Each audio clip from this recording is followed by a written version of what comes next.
She brings joy to every girl and every boy. Appalonia, the amazing storyteller.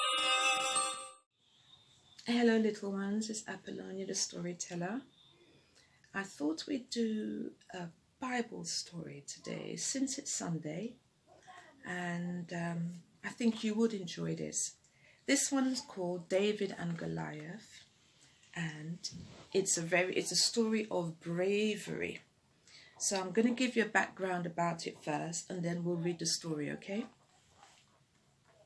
Samuel gave the Israelites wise advice all his life.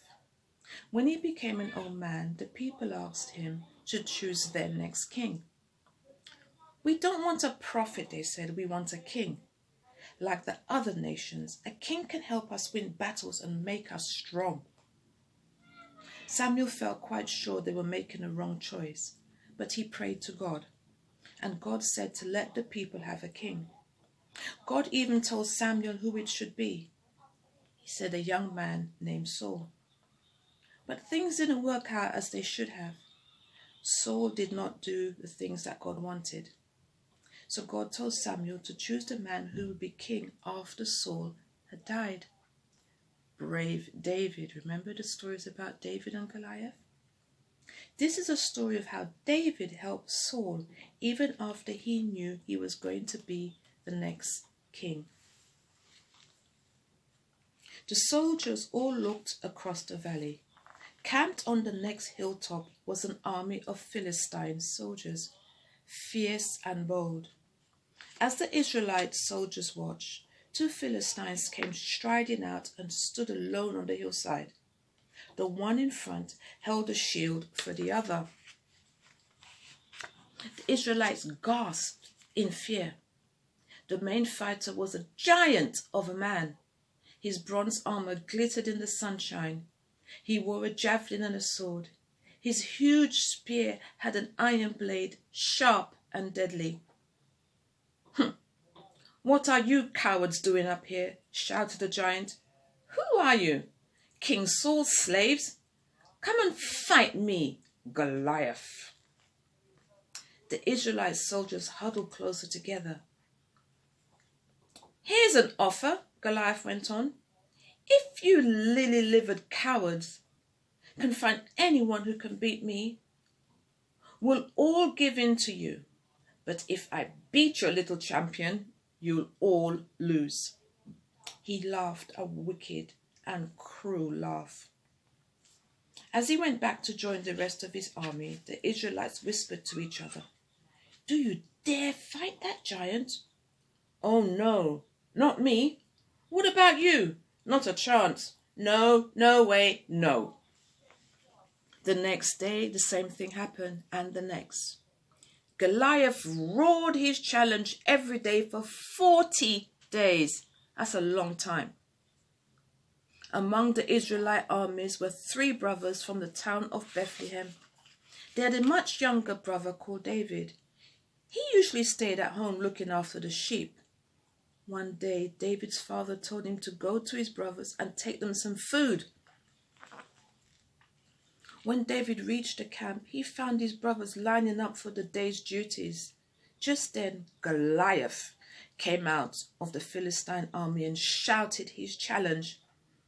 "Just look at him," muttered the soldiers. "King Saul has promised a big reward. Anyone who dares fight him." That's Goliath. David's ears pricked up. "What's the reward?" he asked eagerly. "I like winning." Then he frowned. "More than that, how dare that brute think he can beat us? God has promised to help us against our enemies." At that moment, David's eldest brother came along. "What are you doing here?" he snapped. "Cheeky brat. Why aren't you at home looking after the sheep?" "Just asking questions," said David, and he sauntered off. To everyone he met, he said the same thing. "I'd fight him and beat him." "How do you get a chance to take up the challenge?" When King Saul heard that someone was interested in fighting Goliath, He asked to see him. No one need be afraid of that hulking great soldier, David told Saul. I'll fight him and beat him. Please give me a chance. But you're just a boy, said Saul. I'm a shepherd boy, said David. I've killed lions and bears because I had to protect the sheep. If God can save me from wild animals, God can save me from Goliath. If you are really sure you want to fight, said Saul, at least take my armor. David tried it on, but it was too heavy. I'd be better without it, he said cheerfully. He took his stick and sling for throwing stones. He set off into the valley and picked up 5 stones from the stream. What's the stick for? Roared Goliath. Do you think I'm a dog? You've got great weapons, said David, but I trust in the great God of my people, so I'm sure I am going to win. Goliath walked towards David. David ran forward, put a stone in the sling, wheeled it around and threw it. The stone hit Goliath and he fell heavily. David ran forward and killed the fallen soldier with his own sword. The Philistines ran away. The Israelites cheered. They had won. They had won. They had won. Now, wasn't that brave? There he is, Goliath. David destroyed him because David had help from God. I hope you enjoyed that one. That was your Sunday evening Bible story. So hopefully next Sunday we'll do another story. Okay? It's good night from Appalonia, and I hope that you enjoy your week. Okay? Take care. God bless. Bye.